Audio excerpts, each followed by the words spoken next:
Hello කොහොමද අද මගේ යාළුවෝ ටික ඔක්කොම සතුටින් සන්තෝෂයෙන් සැනසීමෙන් සැපෙන් ඉන්නවා කියලා තමයි බලාපොරොත්තු වෙනවා. ඒ වගේම ප්‍රාර්ථනා කරනවා හැමදාම ඒ විදිහට කාලය ගත වෙන්නට ඕනේ කියලා. ඉතින් වෙනද වගේම අදත් යමක් විශේෂ දෙයක් හිතට නැගෙන සිතුවිල්ලක් මතක් කර දෙන්නට තමයි මම අදත් මහන්සි ගන්නේ. ඉතින් ඒ ගන්නා මහන්සිය සාර්ථක වේ කියලා හිතනවා. යම්කිසි කෙනෙක් මේ කියන දේවල් බලලා අසලා යම්කිසි දෙයක් එකකින් ඉගෙන ගන්නවා නම් ඒක තමයි මගේ ප්‍රධානම බලාපොරොත්තුව, ප්‍රධානම ආසාව. ඉතින් ඒ ආසාවෙන් මම මේ කටයුතු කරන්නේ ආසාවෙන් ඔබ හැමදෙනාම මේ කීවා බලා තේරුම් ගන්නවා ඇති කියලා හිතනවා. මොකද අපේ ජීවිතේ සමහර වෙලාවට අපි ගොඩාක් දේවල් ඉගෙනගෙන ලොකු මහත් වෙලා ඒ වගේම අපි වැඩිහිටියන් වෙලා ගත කරන ලස්සන ජීවිත අතරේ අමතක වී ගිය පොඩි පොඩි සිතුවිලි අත්හැරී ගිය පොඩි පොඩි ගතිගුණ අපේ අතින් මගහැරී දින්දම මගහැරී යනවා. ඉතින් මේ தත්ත්වය අපි මේ தත්ත්වෙන් ඉවත් වෙලා අපි සර්ව සම්පූර්ණ චරිතයක් හැටියට ගොඩනගින්නේ කොහොමද කියන එක තමයි එදිනෙදා අපි තේරුම් ගන්නට ඕනේ, වටහා ගන්නට ඕනේ සහ ක්‍රියාත්මක වෙන්නට ඕනේ. ඒ සම්බන්ධයෙන් අපි අතින් යම් වරදක් කොයි වෙලාවක හරි අත්වරදක් හෝ සිද්ධ වෙනවා නම්, සිද්ධ වුණා නම් කවදා හරි වෙලාවක දවසක ඒ ගැන කල්පනාකාරී වන්නට අපි නිරන්තරයෙන්ම වග බලා ගන්නට ඕනේ සහ ඒ සඳහා අවශ්‍ය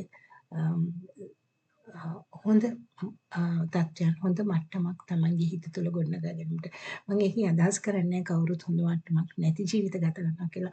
හැමෝම ඊටාම සුන්දර ජීවිත ගත කරනවා. ඒක පැහැදිලිව පේනවා.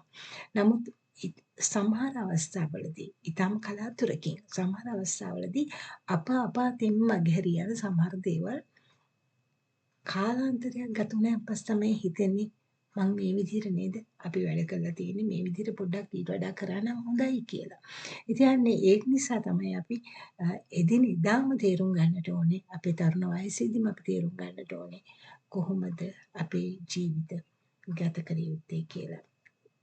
සෑම දිනම බොහොම ඉවසිල්ලෙන් සෑම දිනම බොහොම කල්පනාවෙන් බුද්ධිමත්ව සෑම දිනම ඊටම සැලකිල්ලෙන් කටයුතු කරන බව අනිවාර්යෙන් අපිට දැනෙනවා, පේනවා, දකිනවා, ඇහෙනවා. ඉතින් ඊට අමතරව යමක් මගහැරුණා නම් ඒ මගහැරිච්ච යමක් මා තුළ ඇතිවෙච්ච සිතුවිල්ලක් කියන්නට පුළුවන් නම් මාතින් මගහැරී ගිය සිතුවිල්ලක් කියන්නට පුළුවන් නම් ඒක තමයි මගේ සතුට, මගේ බලාපොරොත්තුව, මගේ ප්‍රාර්ථනය. ඉතින් ඒ කෙසේ කොතනක හෝ කාතින් හරි සිදුවී තිබෙනවා නම් ඒ නිවැරදි කර ගැනීම තමයි අපගේ බලාපොරොත්තුවත්. ඉතින් ඒ නිසා තමයි අපි මේ වගේ පොඩි දේවල් පුංචි සිතුවිලි එක-එක්කෙනාගේ සිත් තුළ ඇති වී නැති වී යන සිතුවිලි නැවත මතක් කර ගැනීමට තමයි මේ අපි යලිත් මේවා කියන්නට උත්සාහ කරන්නේ. ඉතින් මෙහෙම කල්පනා කරනකොට මට අද හිතෙනවා විශේෂ යමක් කතා කරන්නට. මට හිතෙනවා ඇත්තටම දැන් ඕනම කෙනෙක් තමන්ගේ කාලය ගත වෙනකොට තමන්ට හෝ තමන්ගේ ගත වෙන කාලය ආරම්භ වෙනකොට එයින් මම අදහස් කරන්නේ දරුවෙක් වුණත් වැඩිහිටියෙක් වුණත් අවුරුදු 5-6 වෙනකොට ඉඳන් ළමා කාලය ගත කරන්නේ. මේ ළමා කාලෙන් පස්සේ වැඩිහිටි කාලයට ගත වෙනවා. ගැටවර කාලයට ගත වෙනවා. ඊට පස්සේ වැඩිහිටි කාලය ගත වෙනවා. ඊට පස්සේ ඒක මාතෘ පීතෘ කාලයට යනවා. ඉතින් ඔහොමම ගිහිල්ලා ඉතින් කාලය ගෙවි යනවා. ඉතින් මේ අතරේදී තේරුම් ගන්නට ඕනේ ඊටම වැදගත් දෙයක් තමයි කියලා මට හිතෙනවා. අපි ළමා අවදීදී අපි ප්‍රමාණවත් තරමට අපේ නෑදෑ පරපුර කවුද කියලා අඳුරගත්තාද? ප්‍රමාණවත් තරමට අපේ නෑ පරපුර සමග අපි එක්කාස් වී කටයුතු කළාද? නැත්තම් කටයුතු කරනවද? දැන් ඔබේ දරුවෙක් නම් මේ දරුවා හා එකතු වී අනික් සියලු දරුවන් හා වැඩිහිටියන් සම්බන්ධ වී එක්කාස් වී වැඩ කටයුතු කරගෙන යනවාද කියන සංකල්පනා තමයි මට අද මතුවෙන්නේ. බොහෝ වෙලාවට මේ බොහෝ සිත්වල ඇති වෙන්නට පුළුවන් මේ සංකල්පනාව. බොහෝ වෙලාවට අපිට සිද්ධ වෙන්නේ දැන් මම කලින් වෙලාවක කිව්වා වගේම අපි කාර්යබහුල වෙනවා. කාර්යබහුල වෙලා අපි වෙන වෙන වැඩ කටයුතු වල නිරත වෙනවා. වෙන වෙන පළාත්වල නිරත වෙනවා. වෙන වෙන රාජකාරි වල නිරත වෙනවා. ඒතර ඒ නිසා අපේ නෑදෑ පරපුර අපි බොහෝ සෙයින් මගැරි යනවා වෙන්නට පුළුවන්. සමහරු ඉතින් වුවමනාවෙන්මත් එහෙම කරනවා. සමහරු වුවමනාවෙන්ම තමන්ගේ නෑදෑයින්ගෙන් ඉවත් වෙලා දරුවන්ව කොහොමද අපි හදාගන්නට ඕනේ මේට වඩා යහපත් ක්‍රමයකට නැත්නම් මේ පළාතට වඩා යහපත් පළාතක මේ පළාතට වඩා යහපත් දේශයක මේ පළාතට වඩා යහපත් රටක අපි කොහොමද ජීවිතේ ගොඩනගන්නේ කියන බලාපොරොත්තු ඇතුව බොහෝ දෙනාගේ සිත් තුළ නෑදෑ පරපුරෙන් ඉවත් වෙයි ගිහිල්ලා අපේ කටයුතු වලට අපි නිරත වෙනවා.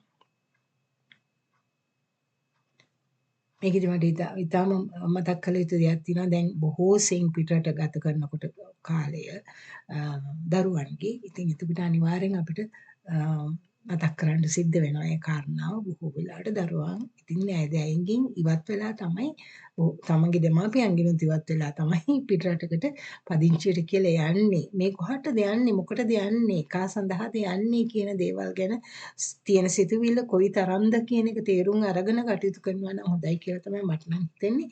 මොකද තේරුමක් නැතුව අපි පිටරටකට ගිහිල්ලා අපේ කාර්ය අපිට හරි නිර්විචාරකාරව සිද්ධ වෙන්නේ නැත්තම් එහිදී මොකද්ද අපිට අත්වන ඉරණම එහිදී මොකද්ද අපිට අත්වන ලාභය හෝ ප්‍රතිලාභය හෝ අවාසිය හෝ අලාභය මේවා අපි තේරුම් ගන්නට ඕනේ. මේවා තේරුම් අරගෙන තමයි කොමල්ලා අපි හිතනවා ලංකාවේ ඉන්නකොට අපි පිටරටකට ගිහිල්ලා පිටරට විදිහට ජීවත් වෙලා පිටරට ගති පැවතුම් පුරුදු වෙලා පිටරට අධ්‍යාපනය ලබාගෙන මේ සියල්ල සිද්ධ කරගෙන අපි සමහරු නම් පිටරටම ජීවත් වෙනවා. සමහරු පිටරටින් ආපහු ලංකාවට එනවා. දැන් මෙහිම පිටරටට යනවා පිටරටේ අධ්‍යාපනය ලබනවා ඊපසු ලංකාවට එනවා. මේ දෙක අතර තියෙන සම්බන්ධතාවය මොකක්ද කියලා Tamanටම අන්තිමට තමන්ගේ දරුවන්ටම වැටහෙන්නේ නැතු යනවා. මේවා තමයි ඊටාම අපහසු දේවල් අපි දරුවෝ හැටියට ලොකුහත් වෙනකොට කටයුතු කරගන්න අපේ අවශ්‍යතාවයන් මත අපි කටයුතු කරගන්න නොයෙකුත් විවිධාකාර අදහස් උදහස් මතින් ගොඩනැගිච්ච අපේ ජීවිත තුළ අපි මවාගත්ත සිතුවිලි පරම්පරාව තමයි අපි ඉදිරියට ගෙන යමින් හරි හෝ වැරදි කරමින් කාලය ගත වෙන්නේ.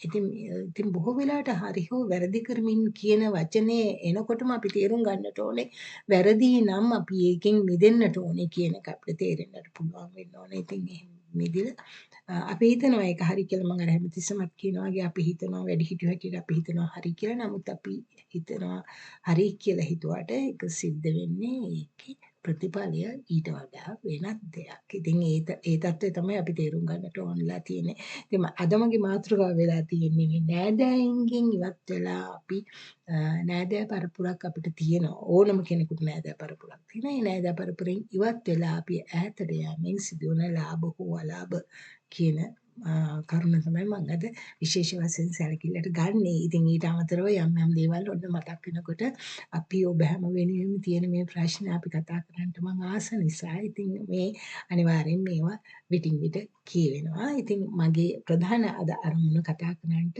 අපේ නෑදෑයින් අපේ නෑදෑයින් කියලා කියන්නේ අපේ පවුලක කෙනෙකුගේ පවුලක ඉපදෙනවනේ නෑදෑ පරපුරක්. තට්ට තනියෙන් අපි ඉපදෙන්නේ නැහැනේ. දෙමාපියන්ට අමතරව දෙමාපියන්ගේ අයියලා වෙන්න පුළුවන්, අක්කලා වෙන්න පුළුවන්, නංගිලා, මල්ලිලා වෙන්න පුළුවන්, ඒ අයගේ දරුමුණුපුර වෙන්න පුළුවන්, බාප්පලා, මහප්පලා ඒ කට්ටියගේ දරුමුණුපුර වෙන්න පුළුවන්, පුංචි අම්මලා නැන්දලා ඒගොල්ලන්ගේ දරුමුණුපුර වෙන්න පුළුවන්. මේ වගේ ගොඩක් පිරිවෙරක් කාටත් එකතු වෙනවා. එහෙම එකතු වෙනකොට ඒ එකතු වීමේ සම්බන්ධතාවය පවත්වාගෙන යන්නේ කොහොමද? පවත්වාගෙන යනවාද? පවත්වාගෙන යන්නට හැකිද? කියන දේ ගැන අපේ අවධානය අපි අනිවාර්යෙන් යොමු කරන්න ඕනේ. මම හොඳටම දන්නවා සමහර පවුල්වල තමාගේ සහෝදරයන්ගේ දරුවන්ව පවා තමාගේ නෑදෑයින්ගෙන් ඈත් කළා ඉවත් කළා තමන් වෙන වෙන ලොකු පාසල් වලට ගෙනියනවා ලොකු කටයුතු සඳහා සිද්ධ කරගන්නවා ඒ අවස්ථාවේදී තමන්ගේ සිත්වල ඇති වෙන නොමනා සිතුවිලි පවා ගොඩනැගෙනවා අරයට මෙහෙම කරනවා නම් මම මෙහෙම කරා මොකද අරයට මෙහෙම කරනවා නම් මගේ මේක මම මෙහෙම කරා මෙහෙ එකක් ගියා මොකද මෙහෙ අන්න ඒ වගේ දේවල් මේක ඇඳුවාම මොකද අරේ අරක අඳිනවා නම් මම මේක ඇඳන් මොකද ඔය වගේ දේවල් ඉතාම පටු සරල මේවට අපි කියන්නේ ඉතින්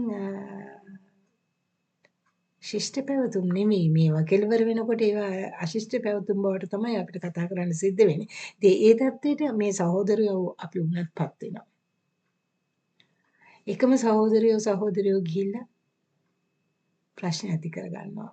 ඒ දරුවෝන් එකතු වෙලා ප්‍රශ්නයක් ඇති කරගන්නවා. ඉතින් සමහර කතන්දරවල නම් කියනවා දරුවෝ එකතු වෙලා වැඩිහිටියොත් එක්ක ප්‍රශ්න ඇති කරගන්නවා. ඊපස්සේ වැඩිහිටියොන්ගේ ප්‍රශ්නවල කෙලවරක් නැහැ. නමුත් දරුවෝ ඊපස්සේ ආපහු ගිහිල්ලා එකතු වෙලා සෙල්ලම් කරනවා කියලා මේවා සාහිත්‍ය පොත්වල තියෙන කතන්දර. ඉතින් මේක නෙවෙයි අපි බලාපොරොත්තු වෙන්නේ මේ සාහිත්‍ය පොතකින් ඇති දේ නෙවෙයි අපි බලාපොරොත්තු වෙන්නේ. අපි වැඩිහිටියන් හැටියට අපි කොහොමද අපේ ක්‍රමය අපි සහෝදරයොත් එක්ක හෝ නෑදෑයොත් එක්ක ගත කරන්න පුරුදු කරගන්නේ කියන එක තමයි අපේ කල්පනා විය යුත්තේ. එතනයි අපි සාකස් කරගන්නට අපිට සිද්ධ වෙලා තියෙන්නේ ඒ කොටස. ඉතින් ඒක අපි නිරන්තරයෙන්ම කල්පනාවට ගන්නට ඕනේ. කොහොමද අපි නෑදෑයොත් එක්ක ජීවත් වෙන්නේ? කොහොමද අපි නෑදෑයොත් එක්ක නිරන්තරයෙන් මුණ ගැහෙන්නේ?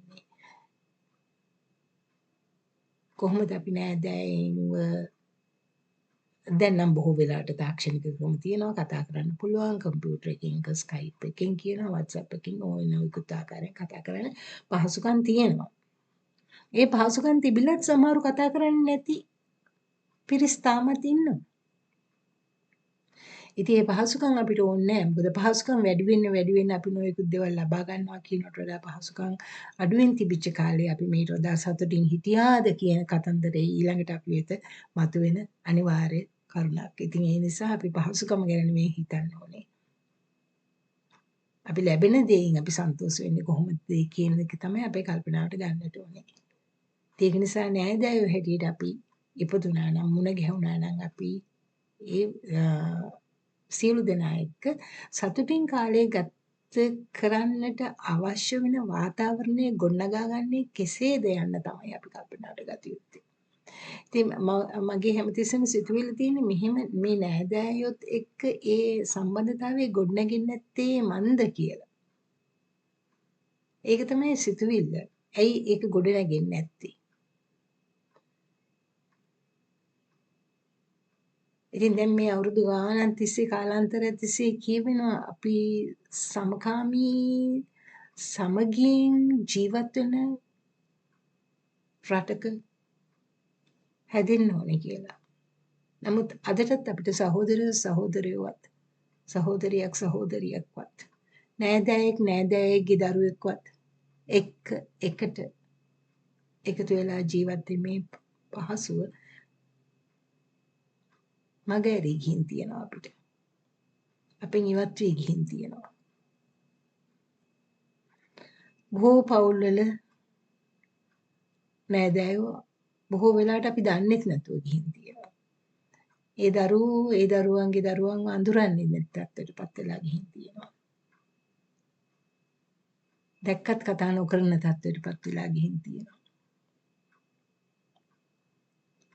Taman සිංහල වුණත් ඉපුඩු රටට ගියාට පස්සේ වෙන රටක තියෙන වෙන භාෂාවක ඉගෙන ගන්නකොට දරුවන්ට සිංහලේ අමතක වෙලා ගිහිල්ලා තියෙනවා.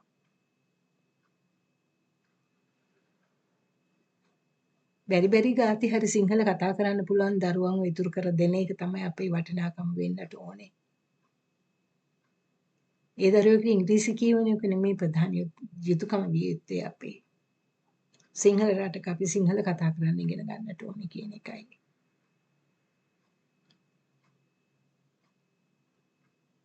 ඉතින් අපි උත්සාහ කරනවා නම් පිටරට ගිය හරි අපි අනිවාර්යෙන් දන්නවා වෙන භාෂාවක ඒගොල්ලන් කතා කරන බව. සිංහලයේ අමතක කර යන්න එපායි කියන එක අපි නිරන්තරයෙන් ඒගොල්ලන්ට කියනවා. ඉතින් මේ හැමදේම අපි සිද්ධ කරන්නේ අපේ නෑදෑ පරපුර ගැන කතා කරන්න කියන මාතෘකාව යටතේ තමයි. මොකද භාෂාවක් නැත්තම් ඊටාම භාෂාව තියෙන තැන අපේ නෑදෑ පරපුරේ සම්බන්ධතාවය රැකෙන්නට පුළුවන්. ඉතින් එහෙම නොවුන තැන්වලත් අපි ඉවත්ව ගිහින් තමන්ගේ රටේම වුණත් තමන්ගේ සිංහල කතා කරන එකම රටේ විවිධ පළාත්වල වුණත් නෑදෑයන්ගෙන් අපි අත්මිදී ගොසින් තියෙනවා. ඒ යනකොට සමහරු තමන්ගේ ගෙදරට ලොකු අය ආවත් පොඩි අය ඒ ගැන සැලකිල්ලක් නොදක්වන ගතිය තියෙනවා. හෝ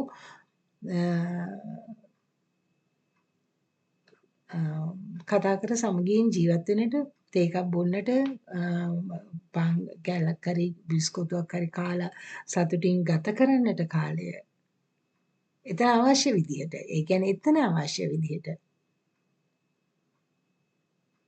එතකොට අපි යන්නේ සිංහල දන්න එක්කෙනෙක් ගාව ඉංග්‍රීසියෙන් කතා කර ඉංග්‍රීසි දන්නේ නැත්නම් මං කරබාගෙන ඉන්නවා කියලා කියන සිංහල ළමෙක් හැටියට එයාගේ නෑදෑයෙක් සිංහල කතා කරනවා නම් තමන් සිංහල කතා කරන්නේ නැත්නම් එයා කතා කරන්න ඉගෙන ගන්න ඕනේ අපි කතා කරන හැටි උගන්වලා දෙන්න ඕනේ දරුවන්ට.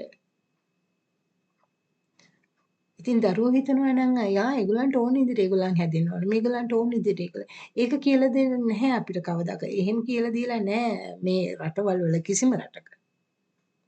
තමන්ට කැමති විදිහට ජීවත් වෙන්න කියන එක කියලා දීලා නැහැ කිසිම රටක. යම් කිසි කෙනෙක් තේරුම් ගන්නවා නම් ඒ විදිහටයි අපි හිතන්නේ කියලා ඒ සිතුවිල්ලම වැරදි. ඒ සිතුවිල්ලම අපි හදා ගන්නට ඕනේ. කිසිම රටක එහෙම කියන්නේ නැහැ. හැම රටකම ප්‍රමාණයක් තියෙනවා. සීමාවක් තියෙනවා. ඒ අපේ භාෂාව නම් අපේ භාෂාව කතා කරන්න කියලා උගන්වන්න ඕනේ. අපි වෙන රටක ගිහිල්ලා වෙන භාෂාවක් කතා කරන එක ලොකු දෙයක් හැටියට ගන්නට කිසි කෙනෙක් සැලකිලිමත් වෙන්න නරකයි. ඒක ලොකු දෙයක් හැටියට ගන්නට ඕනේ නැහැ. ඒකේ අවශ්‍යතාවය අපිට තියෙන්නේ ඉගෙනීමේ පහසුව සඳහා අපේ බුද්ධිය රැක ගැනීමේ පහසුව සඳහා පමණයි අපි තව භාෂාවක් පාවිච්චි කරන්නේ. ඒ නිසා අපි ඒ වෙනුවෙන් කියලා අපේ මව් භාෂාව ඉවතට දාන්න හදනවා නම් කවදා හරි කාට හිතෙනවා නම් අපේ නෑදෑයෝ අපිට ඕනේ නැහැ, අපේ සහෝදරයෝ අපිට ඕනේ නැහැ. ඒ විදිහට අපිට හිතුවා නම් කිසියම් දවසක එහි සාවධ්‍යතාවය අපි තේරුම් ගන්නට ඕනේ. ඒ තේරුම් අරගෙන ඒක නිවැරදි තැනකට අපිපත් වෙන්නට ඕනේ. පත් කර ගන්නට ඕනේ. මේ සිතුවිල්ල අපේ પરම්පරාවල් අතරේ අපි හදාගන්නට තියෙනවා නම් වරදක් හැටියට හෝ අත්වැරදීමක් හැටියට මේවා හදාගන්න. මේවා හදාගන්න ඕනේ. ඒ හදා ගැනීම තමයි අපේ යුතුයකම. මම හැමතිස්සෙම කියනවා වගේ වැරදි ගිය තැන් අපි හිමින් සාදාගෙන නිවැරදි අය හැටියට ලෝකේ ජය ගන්නට පුළුවන් නම් ඒ තමයි අපේ ජයග්‍රහණය. ඉතින් ඒ නිසා අපේ නෑදෑයෝ කියන එක අපි අමතක කරන්න එපා. මගේ ප්‍රධාන මාතෘකාව නෑදෑයෝ. මම ඒකත් මටත් අමතක කරන්න හොඳ නෑ. ඒ ගැන මමත් අමතක කරන්නේ නෑ. ඒක අපේ ප්‍රධාන මාතෘකාව නෑදෑයෝ කොහොමද අපි මගහැරී යන්නේ කියන එක තමයි.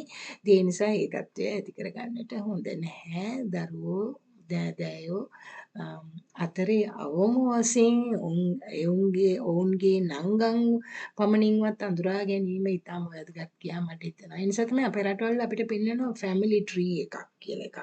හදලා ඉස්කෝලේ යන කාලේ ඇඳලා නන් දාලා කොමලගේ පෙන්වනවා. ඒ හේතුව මොකද්ද? එයින් අදහස් කරන්නේ ඒ සම්බන්ධතාවය අපි රැකගන්නේ කොහොමද කියන එක පිළිබඳ හැඟීම අපේ සිත තුළ ගොඩනගා ගැනීමයි. ඉතින් ඒ ගොඩනගා ගැනීම තමයි අපි ඊළඟට ක්‍රියාවට යොදවන්නේ. ඒක නිසා අර මූල ධර්මයක් හැටියට පොතේ විතරලා තිබිට හරියන්නේ නැහැ. අන්න ඒක මතක තියෙන්න ඕනේ. ඉතින් ඒක අපි ප්‍රායෝගික වෙන්න ඕනේ. ප්‍රායෝගික වෙනවා නම් අපි ඒ සහෝදරයෝ ගැන, ඒ නෑදෑයෝ ගැන අපේ දැනීම අපි වැඩි කරගන්නට ඕනේ. අවශ්‍ය කරගන්නට ඕනේ. ඒක දිගින් දිගටම බලපවත්වන්නට ඕනේ. මොකද අද වෙනකොට මම දන්නවා ඇත්තටම අපි වෙන ප්‍රදේශයක ඉපදුනා වෙන ප්‍රදේශයක හැදුනා දැන් සමහර අයට කතා වෙනකොට කියනවා ඒ කතන්දරේ මං ඉපදුනේ මෙතන මං හැදුනේ අතන මං ඉගෙන ගත්තේ මෙතන ඊට පස්සේ මම විවාහ වෙලා දරුවෝ ලබා ගත්තට පස්සේ මං ජීවත් වෙන්නේ මේ රටේ මෙතන ඉතින් මේ විදිහට අපි පුංචි ලංකාවේ හැමතැනම අපි ජීවත් වෙනවා. ඒක අපිට නවත්තන්න බෑ. ඒක අපේ අවශ්‍යතාවය මත අපේ ජීවන වෘත්තිය රැක ගැනීම සඳහා අපි නොයෙකුත් ඒ කටයුතු සඳහා අපි තැනින් තැනට මාරු වී යනවා. ඒක වෙන්නට පුළුවන්. ඉතින් ඒක වෙන්නට බෑ කියලා අපිට නිශ්ශබ්ද වෙලා ඉන්න බෑනේ. මොකද අපි ජීවත් වෙන්නට ඕනේ. අපි මුදල් හදල් හම්බ කරගෙන එදිනෙදා හෝ ජීවත් වෙන්නට හැකි වාතාවරණයක් අපිට ගොඩනගාගෙන අපි පළාතින් පළාතට මාරු වෙලා යන්න පුළුවන්. රටෙන් රටකට මාරු වෙලා යන්න පුළුවන්. නමුත් ඒ ගියා කියලා අපේ නෑදෑයින් අපි අමතක කරලා යනවා නම් අපිට නෑදෑයෝ අමතක වෙනවා නම් මම දන්නෙත් නෑ ඒගොල්ලෝ කවුද කියලා. මට මතකත් නෑ ඒගොල්ලන් කවුද කියලා. මේ කවුද මේගොල්ලන් කියලා අන්න ඒ වගේ සිතුවිල්ලක් කෙනෙක් තුල ඇති වෙනවා නම්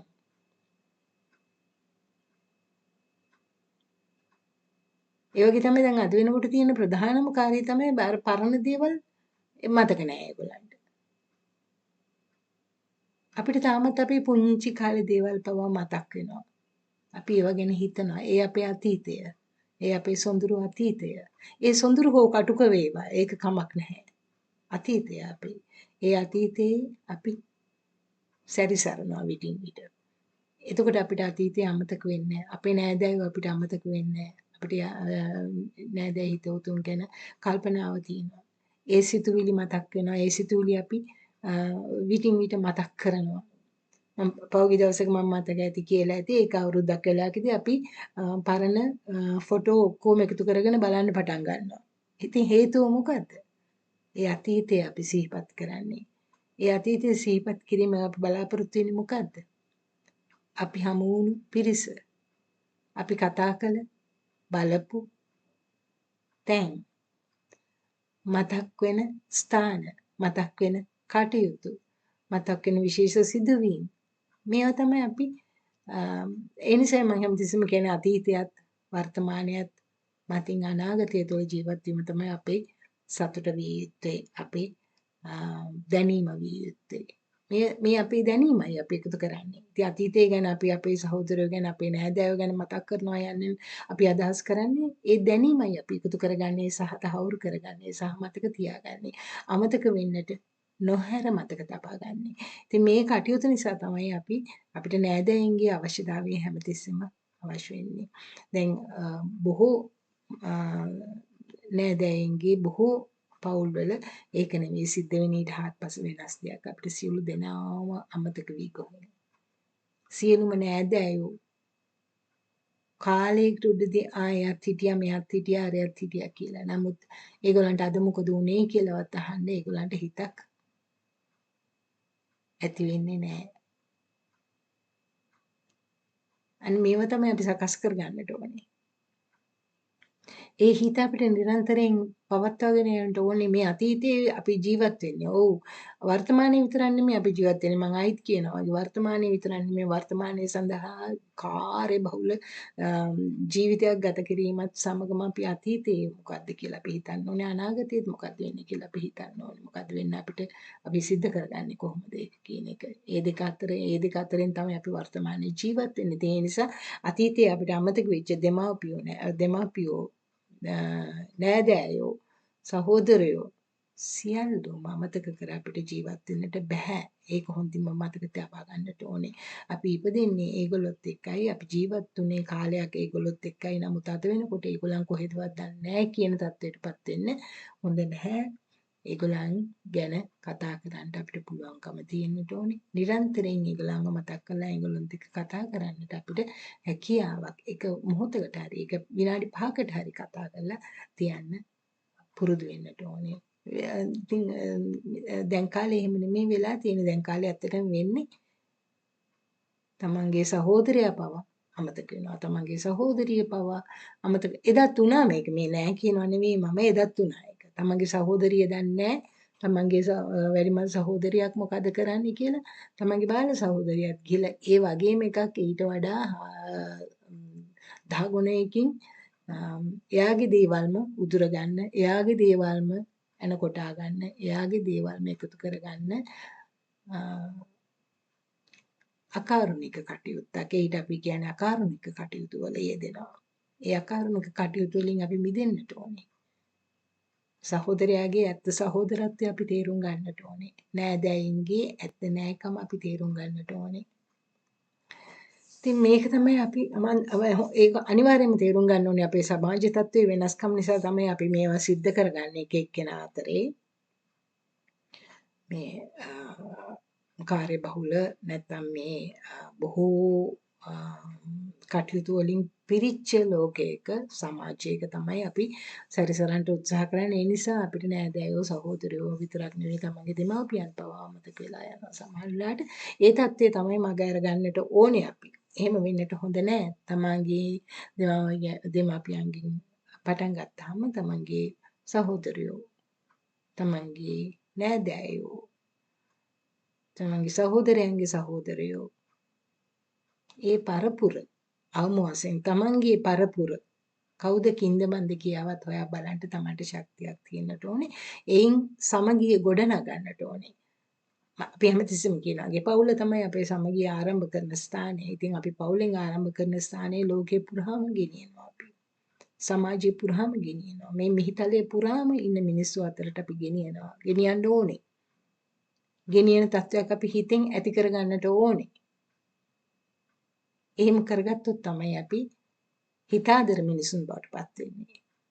ඉතින් ඒ නිසා අඩුම තරමේ තමන්ගේ නෑදෑ පරපුර අඳුරගෙන ළමන්ගේ නෑදෑ පරපුර හා කතා කිරීම හෝ අවම වශයෙන් පොඩියට යම්කිසි කටයුත්තක නිරත වෙන්නට සමහරු ඉතින් මගුල් ගෙවල් වලට විතරයි සම්බන්ධ වෙන්නේ. සමහරු ඉතින් කනගාටුදායක අවස්ථාවලට විතරයි සම්බන්ධ වෙන්නේ.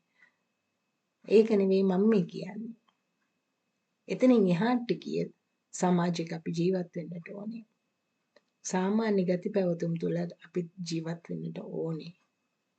ඒ ගිහිල්ලා ඒ අවස්ථාවල් රඟපෑම නෙවෙයි කරන්න ඕනේ. අපි සැබෑ හිතවත්කම ගොඩනගා ගන්නට ඕනේ නෑදෑයින් අතර, සහෝදරයන් අතර. ඉන් අනතුරු අපි යාළු මිත්‍රයන් අතරත් අපිට අවශ්‍ය හැකි පමණින් අපිට යාළු මිත්‍රයන් අතරත් සම්බන්ධතා ඇති කරගන්නවා. සමහර යාළු මිත්‍රයන් අතර සම්බන්ධතා ඇති කරගන්නේ බීමකට, කෑමකට. ඒක නෙවෙයි වෙන්නට ඕනේ. එහි තියෙන යථාර්ථය අපි තේරුම් ගන්නට ඕනේ. ඒ යථාර්ථය තුළින් අපි මිනිසුන්ව තේරුම් ගන්නට ඕනේ. අපේ නෑදෑයෝ අපි තේරුම් ගන්නට ඕනේ. අපේ සහෝදරයෝ අපි තේරුම් ගන්නට ඕනේ. ඔවුන් අතින් යම් කිසි වරදක් යම් කිසි දවසක සිදු වෙනවා නම් සිදු වුණා නම් එය තමා අතින් සිදුවුණු වරදක් හැටියට සිතා සමාව අරගෙන ඒ සඳහා කටයුතු කරන්න. බොහෝ අය කැමති නෑ සමා වෙන්න කියන. බොහෝ අය කැමති නෑ ස්තුති කියන්න. අවම වශයෙන් ඒ ටිකවත් කරගන්න පුළුවන් වෙන්න ඕනේ. තමන්ගේ නෑදෑයෙක් කතා කළා ඔව් සෝරි කියලා කියන්න පුළුවන් වෙන්න ඕනේ. තමන්ගේ යාළුවෙකුට වරදක් වුණාම සෝරි කියලා කියන්න පුළුවන් වෙන්න ඕනේ. මේ දැන් මම බොහෝ වෙලාවට දැකලා තියෙනවා ලංකාවේ බොහෝ පළාත්වල. ඇඟේ හැපි යනවා. ඒ කොළඹද මහනුවරද කියලා නෑ. ඇඟේ හැපි යනවා. ඒවෙන් මිදෙන්න ඕනේ අපි. මොකද ඒ යන්නේ තමා වගේම තව මනුෂ්‍ය ආත්මයක් බව Tamanට මතක තියෙන්නට ඕනේ. සමා වෙන්න කියලා එතෙන්දි පුරුදු වෙන්න ඕනේ. යමක් හොඳ දෙයක් කරනවා දැක්කම thank you කියන්න පුරුදු වෙන්න ඕනේ. සමහරු කාගෙන් හරි වැටිච්ච දෙයක් සමහරු අරන් දෙන්න කැමති නෑ. එක්කෙනෙක්ගෙන් වැටිච්ච දෙයක් තව කෙනෙක් අරන් දෙන්න කැමති නැත්තටපත් වෙනවා. සමහරු එහෙමත් වෙනවා. සමහරු අහනවා මම මේක අරන් දෙන්නද කියලා. සමහරු නොකියාම අරන් දෙනවා. ඉතින් මේවෙන් කොයි ක්‍රමයේද අපි වටහා ගන්නට ඕනේ නිවැරදි කියලා. තේරුම් අරගෙන ඒවට අවශ්‍ය ආචාර ධර්ම. අපි මේවට කියන්නේ ආචාර ධර්ම. අපි නෑදෑයින් අමතක කර දැමීම කියන්නේ අපි අපේ ආචාර ධර්මයකින් අපි ඉවත් වෙලා ඉන්නේ. මේ ඉවත් යාම තමයි හොඳ නැත්තේ. මේක සමාජයෙන් සමාජයකට වෙනස් වෙන්නට ඕන දෙයක් නෙවෙයි. මේවා මුළු අපේ ලාංකීය පරම්පරාවෙම අපේ මනුෂ්‍ය පරම්පරාවෙම තියෙන්න ඕන හොඳ ආචාර ධර්ම මේවා. ඒවා සමාජයෙන් සමාජයකටවත් කාලයෙන් කාලයකටවත් වෙනස් විය යුතු නැහැ. වයසින් වයසටවත් වෙනස් විය යුතු නෑ. පොඩි කාලේ නෑ ඕනේ නෑ එහෙම කරන්න. අපි ලොකු වුණාම කරගන්නවා එහෙම. අපි නාකි වුණාම කරගන්නවා. එහෙම වෙන්න ඕනේ නෑ අපි. ඉතින් මම ඒක කියනකොට මතක් වෙන ඇත්තටම අපි බොහෝ අය කියනවා අපි මේ වයසට ගිය කාලේ තමයි දැන් ඉතින් දැන් පටන් ගන්න ඕනේ ආගමික කටයුතු ආගමික වතාවත් කරන්නට කියලා. ඉතින් ඒ වගේ දේවල් එහෙම වෙන්නට ඕනේ හැමදාම ඒ තුල අපි රැඳෙන්නට ඕනේ. හැමදාම ඒ කටයුතු වල යෙදෙන්නට ඕනේ. මොකද එකම ජීවිතයක් එතන තියෙන්නේ. තමන්ගේ ජීවිතය. ඒකට කරන්න නාකි වෙනකන් ඕනේ ඉන්න සමහර ආගමික ප්‍රතිපත්ති වලට අනුව නම් අපි සංස්කෘතික වශයෙන් අපි ඉගෙන ගන්නවා සමහර පොත්වල මෙන්න මොන අවධිය මෙන්න මේ අවධිය මෙන්න මේ අවධිය මෙන්න සන්න්‍යාසී අවධිය එහෙම කී අපි ඉගෙන ගන්නවා එහෙම එකක් නැහැ මනුස්ස ලෝකේ හැම වෙලාවෙම අපේ හොඳ ගති පැවතුම් කියන එක අපි කරන්නට ඕනේ ඒක අපි නාකි වෙනකන් ඉන්නට ඕනේ නැහැ කරන්න පොඩි කාලේ මේක පටන් ගන්න ඕනේ කරන්න අනිත් දරුවන්ටත් කියලා දෙන්නට ඕනේ ඒක කරන්න. තමන්ගේ නෑදෑයගේ අතින් සිද්ධ වෙන දෙයක් කතා කරන්න ඒගොල්ලන්ට පුළුවන් වෙන්නට ඕනේ. ඒගොල්ලන් මුණ ගැහුනාම සතුටු සාමිච්චියේ දෙන්නට පුළුවන් වෙන්නට ඕනේ. බොහෝ අය හිතන්නේ එකතු වුණාද කට්ටිය කමු. ඒක තමයි ප්‍රධාන අවශ්‍යතාවය. ප්‍රධාන මාතෘකාව. නටමු. ඒකත් තියෙනවා. ඒකත් පේනවා අපිට. ඊට වඩා වෙනස් වෙන්න ඕනේ මේවා. ඒ අයගේ අදහස් සුදහස් කතා කරන්න කොච්චර දේවල් තියෙනවද? ඒවා එක එක්කෙනාගෙන් වෙනස් වෙලා යන විදිහ අපි ඉගෙන ගන්න කොච්චර දේවල් අපිට තියෙනවද? ඒව ගැන සලකන්නේ නැහැ හේතුව අපේ අතින් වරදක් වෙලා ඊට පස්සේ රණ්ඩුවක් ගොඩනගෙයි කියලා හිතාගෙන අපි ඒවෙන් මිදිලා hina වෙලා කාලා බීලා පැත්තකට යනවා. එහෙම නෙවෙයි වෙන්නට ඕනේ අපි කන්නත් බොන්නත් ඕනේ. සතුට වෙන්නත් ඕනේ. නටන්න සින්දු කියන්නත් ඕනේ. නමුත් අපි ඉගෙන ගන්නට ඕනේ සමාජීය ආචාර ධර්ම රැකගෙන අපි අනික් අය සමග සමගියෙන් ඉන්නේ කොහොමද කියන එකත් අපි තේරුම් ගන්නට ඕනේ. ඒක තමයි අවශ්‍යම වන්නේ සමාජයකට. එයින් තමයි සමාජයේ බොහෝ සතුටට පත් කළ හැකි ලෝකයක් අපිට ගොඩනගන්නට පුළුවන් වෙන්නේ. ඉතින් මම තව දවසක තව අදහසක් කියන්නම්. දැන් ඕන ටිකක් වැඩිපුර වෙලා කතා කරපු හින්දා කතා කරන්නම් ගොඩාක් දේවල් හිතට එනවා. ඒක වෙලාවෙ කොහොම කතා කරන්න බැරි හින්දා අපි ආයෙ දවසක තව ටිකක් මේ ගැන කතා කරමු. වෙනත් කරුණක් අරගෙන අපි කතා කරමු. එහෙනම් අදට ගොඩාක් ස්තුතියි. ඉතින් අපි ආයෙ දවසක මුණ ගැහමු. ඉතින් ඒ වෙනකන් ඔයගලන්ට සුබ දවසක්.